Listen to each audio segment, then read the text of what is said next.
ഇനി വലത്തേക്ക്. ദേ പടിയുണ്ടേ. ആ ഇനി കണ്ണു തുറന്നോ.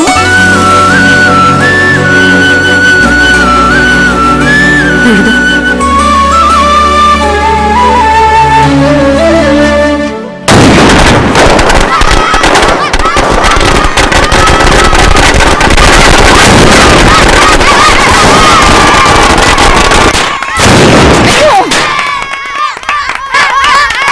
കുരുത്തം കേട്ടോ പിള്ളേര്. കുണ്ടിപ്പുറയിലിട്ടാ പടക്കം പൊട്ടിക്കുന്നേ. എന്താ ചേച്ചി? അമ്പലത്തിൽ പോയിട്ട് വരുന്ന വഴിയാ. എന്റെ ഉണ്ണിക്കുട്ടനുള്ള കൈ നീട്ടം രാവിലെ തന്നെ കൊടുക്കണ്ടേ? മക്കളെ കൈ ഇങ്ങോട്ട് നീട്ടിക്കേ. കണ്ണടച്ചോ കണ്ണടച്ചോ. കണ്ടോ ഉണ്ണിക്കുട്ടൻ പടക്കമൊന്നും പൊട്ടിക്കുന്നില്ലേ? അച്ഛൻ എവിടെ പോയി?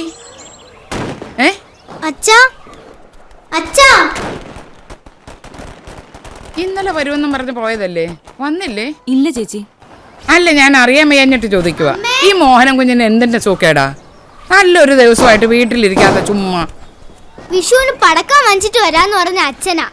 ഇപ്പൊ അച്ഛനും ഇല്ല പടക്കവും ഇല്ല. അമ്മേ, ഞാൻ എപ്പോഴാ ഇനി പടക്കം പൊട്ടിക്കുക? അച്ഛൻ വന്നിട്ട് പൊട്ടിക്കാം കേട്ടോ. വേണ്ട, എനിക്ക് ഇപ്പൊ പടക്കം പൊട്ടിക്കണം.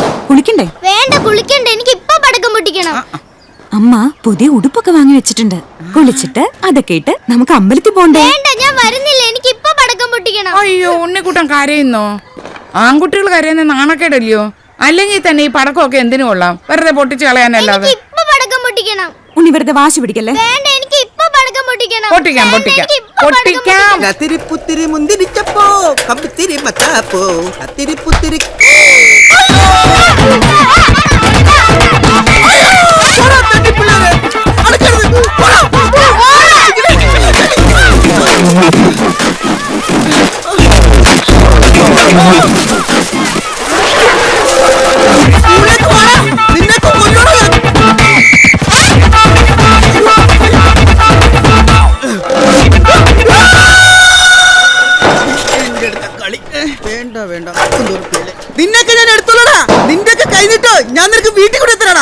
നാട്ടിലെ പേക്കിരി പിള്ളേരുടെ അടുത്തുനിന്ന് തന്നെ രാവിലെ കൈനീട്ടം മേടിച്ചില്ലേ?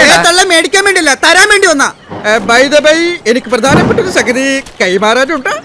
ഉണ്ണിക്കുട്ടാ, പടക്കങ്ങൾ ലാത്തിരി പൂത്തിരി കമ്പിത്തിരി മത്താപ്പൂ ഓലപ്പടക്കം പിടിപ്പടക്കം അവിടെ ബോംബെ. എന്തിനാ സുരു ഇതൊക്കെ? ഉണ്ണിക്കുട്ടിന് പടക്കം വാങ്ങാൻ മാഷ് കുറച്ച് കാശ് തന്നിരുന്നു. രാവിലെ തന്നെ ഞാൻ പടക്കം ഇട്ട് പോന്നു. പോട്ടെ ചേച്ചി. നീ വീട്ടിലോട്ട് വന്നോടാ. ആണെങ്കിൽ ഞാനും കൂടി എന്റെ പുറകെ കയറാടാ. അയ്യടാ, പുറകെ കേറ്റാൻ പറ്റിയ സാധനം ഞടഞ്ഞു വന്നാ മതി. എടാ അവിടെ നിക്ക്, ഞാനും കൂടെ വരാം. എടാ, എനിക്കൊരു കാര്യം പറയാനുണ്ട്, അവിടെ നിക്ക്. അമ്മേ, അച്ഛൻ എപ്പോഴാ എനിക്ക് കൈനീട്ടം തരുന്നേ? അമ്മേ, അച്ഛൻ എപ്പോഴാ എനിക്ക് കൈനീട്ടം തരുന്നേ? ഉണ്ണി ചോദിച്ചത് കേട്ടില്ലേ? ഞാൻ ഇതിനൊക്കെ എന്ത് സമാധാനമാ പറയേണ്ടത്? അച്ഛന്റെ കയ്യിൽ നിന്ന് കൈനീട്ടം വാങ്ങാനും ഓണത്തിനും വിഷുവിനും ഒക്കെ ഒപ്പം വരുന്ന സദ്യ ഉണ്ടാനും ഒന്നും അമ്മയുടെ ഉണ്ണിക്കുട്ടന് യോഗമില്ലാന്ന് ഇതുവരെ മനസ്സിലായില്ലേ? എല്ലാ കുട്ടികളുടെ അച്ഛന്മാരെ പോലെയാണോ മോന്റെ അച്ഛൻ? ഉണ്ണിക്കുട്ടന്റെ അച്ഛൻ നടനല്ലേ? സിനിമയിലെ വലിയ നടൻ.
Super shot.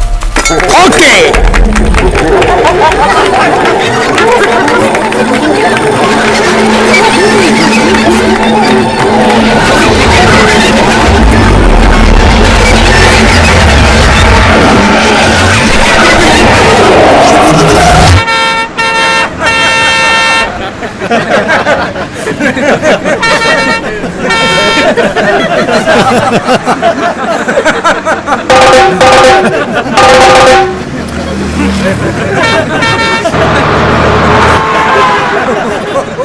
ഒറ്റപ്പാലം എത്തിയോ? എത്തിയൊന്നു.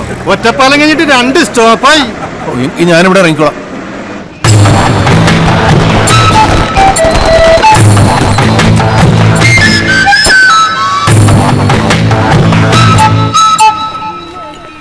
ചേട്ടാ ഒരു ചായ. ലൈറ്റോ മീഡിയോ സ്ട്രോങ്ങോ? Double strong. ആ.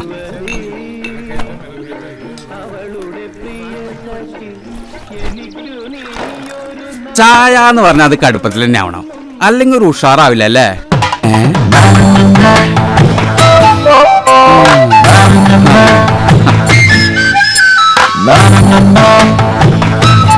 ഇതിന് മുമ്പ് ഇവിടെ കണ്ടിട്ടില്ലല്ലോ. ഇവിടെ ഈ സിനിമയൊക്കെ സംവിധാനം ചെയ്യുന്ന ലാൽ ജോസ് സാറിന്റെ വീട് എവിടെ? അയ്യോ, ലാൽ ജോസിനെ അന്വേഷിച്ച് വന്നാണോ? നേരത്തെ പറയണ്ടേ. 2 കഷ്ണം പുട്ടും കടലക്കറി എടുക്കാം. വേണ്ട ചേട്ടാ. എന്നാ 4 ചൂടുള്ള ദോശ എടുത്താലോ? വേണ്ടാഞ്ഞിട്ട് ചേട്ടാ. ഇവിടെ നിന്ന് അധികം ദൂരം ഉണ്ടോ? ദൂരം ഉണ്ടോന്ന് ചോദിച്ചാ നിങ്ങൾ അപ്പുറത്തെ ബസ് സ്റ്റോപ്പിലാണ് ഇറങ്ങേണ്ടിയിരുന്നത്. അയ്യോ, ഇന്നിപ്പോ വിഷു ആയത് കാരണം ഓട്ടോക്കാരൊക്കെ ഒരു വഴിയായിരിക്കും. നേരെ വെച്ച് പിടിച്ച കാഴ്ചക്ക് നടക്കാനുള്ള ദൂരമല്ലോ. രാജപ്പാ, ഇങ്ങനെ നമ്മുടെ ലാലുവിനെ കാണാൻ വന്നതാ. നീ ആ വഴിക്കല്ലേ, ഒന്നാക്കി കൊടുക്കടോ. Please get in. കയറിക്കോളൂ, അവനാക്കി തരും. വലിയ ഉപകാരം. ആ, എന്നാ പോവാം. ഓ. ഓയ്.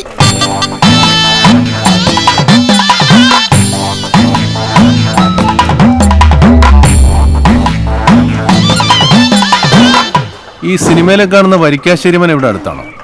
വലിയ ദൂരമില്ല. പിന്നെ ഈ സവർണ ഫാസിസ്റ്റ് പടങ്ങളാണല്ലോ അവിടെ ഷൂട്ട് ചെയ്യാറുള്ളത്. ഞങ്ങള് ശ്രദ്ധിക്കാറില്ല. നിങ്ങളുടെയൊക്കെ ഒരു ഭാഗ്യേ. എന്തോ മിക്കവാറും എല്ലാ ദിവസവും അവിടെ ഷൂട്ടിംഗ് കാണുമല്ലോ. സിനിമാ നടന്മാരെ നടിമാരെയൊക്കെ അടുത്ത് കാണാമല്ലോ. ഓ, നടന്മാര് അല്ല, ഒരു കാര്യം ചോദിക്കാൻ വിട്ടുപോയി. ഈ ലാൽ ജോസിനെ കണ്ടിട്ട് ഇപ്പൊ എന്താ കാര്യം? ഒരു ചാൻസ് കിട്ടുമെന്ന് അറിയാനാ.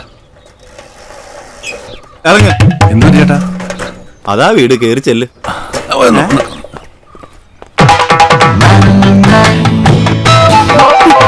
കൊള്ളാം കൊള്ളാം.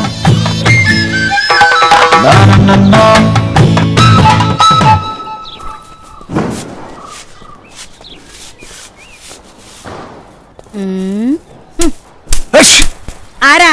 എന്തു വേണം? ഞാൻ മോഹൻ ലാൽ ഒന്ന് കാണാൻ വന്നതാ.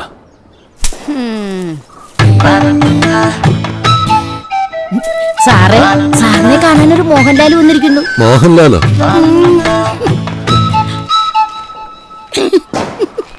ആരാ? സാർ, ഞാൻ മോഹൻ. ഞാൻ സാറിനെ ഒന്ന് കാണാൻ വന്നതാ. കേറിയിരിക്കൂ. വേണ്ട സാർ, ഞാൻ ഇവിടെ നിന്നോ. ഇരുന്ന് സംസാരിക്കൂ. എന്താ കാര്യം? അത് ഞാൻ സാറിന്റെ അടുത്ത പടത്തിലൊരു വേഷം. ഞാൻ ഇനി എടുക്കാൻ ഉദ്ദേശിക്കുന്നത് ഒരു ക്യാമ്പസ് സിനിമയാണ്. അതിലെന്തെങ്കിലും ഒരു വേഷം? അതിലിപ്പോ നിങ്ങൾക്ക് പറ്റിയ വേഷം അത് ഈ പ്രായത്തില് പ്രായം ഒരു പ്രശ്നമാണ് സാർ. പ്രശ്നമല്ലേ?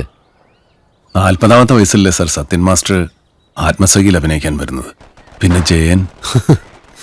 പ്രായത്തിന് പറ്റിയ വേഷം കൂടി വേണ്ടേ? ഏതായാലും കോളേജ് കുമാരനായിട്ട് പറ്റില്ലല്ലോ. ഈ ക്യാമ്പസ് സിനിമയാകുമ്പം മാഷുമാരുടെ റോളായാലും മതി. ഞാനും സ്കൂൾ മാഷാണ് സാർ. സ്കൂൾ മാഷാണോ? ആ. നിങ്ങൾ എന്തിനാണ് മാഷെ വെറുതെ ഈ സിനിമയുടെ പുറകെ നടക്കുന്നത്? ഒരു ഡിവൈൻ പ്രൊഫഷനല്ലേ കയ്യിലുള്ളത്? ഇഷ്ടമുണ്ടായിട്ട് ചേർന്ന ജോലിയില്ല സാർ. അച്ഛൻ മരിച്ച വേക്കൻസി കിട്ടിയതാ. എന്തിനാ മാഷെ നല്ല മനസ്സമാധാനമുള്ള പണി കളഞ്ഞിട്ട് സിനിമയിൽ കയറുന്നത്? ഇവിടെ സൂപ്പർ സ്റ്റാറുകൾക്ക് വരെ ടെൻഷനാ. ഇഷ്ടമില്ലാത്ത ജോലി ചെയ്യുമ്പോഴാണ് സാർ എനിക്ക് ടെൻഷൻ. മാഷ് നേരത്തെ എവിടെയെങ്കിലും അഭിനയിച്ചിട്ടുണ്ടോ? ചില നാടകങ്ങളിലൊക്കെ. പിന്നെ ഞാനും സിനിമയിൽ അഭിനയിച്ചിട്ടുണ്ട് സാർ. ഏത് സിനിമയില്? അത് പൂർത്തിയായില്ല സാർ. സംവിധായകരും മറ്റുള്ള ആളുകളൊക്കെ പുതുമുഖങ്ങളായിരുന്നു. ചില പ്രശ്നങ്ങളുണ്ടായി നിർമ്മാതാവ് മാറി.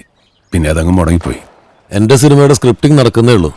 കാസ്റ്റിംഗ് ഒക്കെ അതിന് ശേഷമേ തീരുമാനിക്കും. അത് മതി സാർ. എന്റെ കാര്യമൊന്നും മറക്കാതിരുന്നാൽ മതി. എന്താ? ഒരു ഫോട്ടോയാണ് സാർ. എന്നെ ഒന്ന് ഓർക്കാൻ വേണ്ടിയാണ് സാർ. പുറകിൽ ഫോൺ നമ്പർ എഴുതിയിട്ടുണ്ട്. റോളിന്റെ കാര്യത്തിൽ ഞാൻ ഉറപ്പൊന്നും പറയുന്നില്ല. അത് മതി സാർ. സാറിനെ പോലുള്ളവരുടെ ഒരു വാക്കെന്ന് പറയുന്നത് എനിക്കൊക്കെ തരുന്ന ആത്മവിശ്വാസം വളരെ വലുതാണ് സാർ.